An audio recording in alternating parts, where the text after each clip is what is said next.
Let me ask you this. Do you transmute your sex energy? In the book Think and Grow Rich by Napoleon Hill, it is written that there are 13 steps to riches. The 10th step towards riches is in chapter 11, The Mystery of Sex Transmutation. Hi, I'm Poet, and I'm your sex transmutation specialist. Let's talk about sex energy. What is it? It's your magnetism.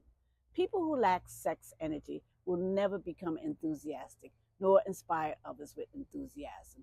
And enthusiasm is one of the most important requisites in selling, no matter what you are selling: classes, clothes, cars, homes, and so on. Napoleon writes in chapter 11, the public speaker, actor, lawyer, or saleswoman who is lacking in sex energy is a flop, which means they won't be able to influence others. Hill continues, master saleswomen, people, attain the status of mastery in selling because they either consciously or unconsciously transmute the energy of sex into sales enthusiasm. Hill concludes that in this statement may be found a very practical suggestion as to the actual meaning of sex transmutation. Now I need you to get this. The saleswoman who knows how to take her mind off the subject of sex and direct it in sales effort with as much enthusiasm and determination as she would apply to its original purpose has acquired the art of sex transmutation, whether she knows it or not. How do you transmute your sex energy? Through willpower. You may find it difficult at first, but you can gradually acquire the skill. You have to practice and practice the practice to get the rewards. Your reward is a genius. You become a genius. You become creative you become creative beyond your imagination because you rise up to a higher level of consciousness. Let me continue. In the chapter, Napoleon writes, the urge of sex has been grossly misunderstood, slandered, and burlesqued by the ignorant for so long. It is not a curse to be highly sex-natured woman, but at the same time, we are not given justification for any woman to behave without moral principles. The emotion of sex is a virtue only when used intelligently and with discrimination. It may be misused, and it often is, to such an extent that it debases instead of enriches both body and mind. I want to mention someone here. His name is Asterius, and he has a fantastic meditation titled Spirit Rap.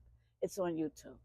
In the meditation, he speaks these words: I invoke and dream away sacred sexuality, erotic innocence, and always express the sacredness of sexual force for pleasure, creativity, and healing.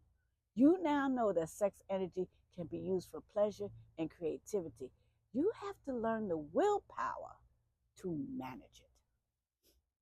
Hill writes, in this age in which we live, intemperance in habits of sex is common. This orgy of indulgence may account for the shortage of great leaders.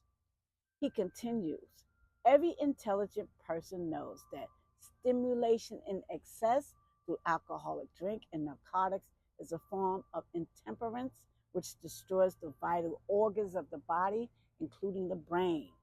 Not every person knows, however, that overindulgence in sex expression may become a habit as destructive, as detrimental to creative effort as narcotics or alcohol. This was a powerful lesson, and I'm sure now you will be more aware of when you use your sex energy for creativity or for detrimental purposes. For your convenience, I've added a link to the Napoleon Hill Institute, which has the book Think and Grow Rich by Napoleon Hill, free for download in PDF format.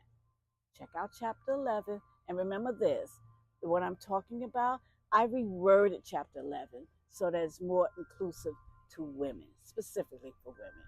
Anyway, please feel free to leave a comment, share the video if you like, and don't forget to subscribe to the channel. Check out my next video, and I will see you at the top. You know I will.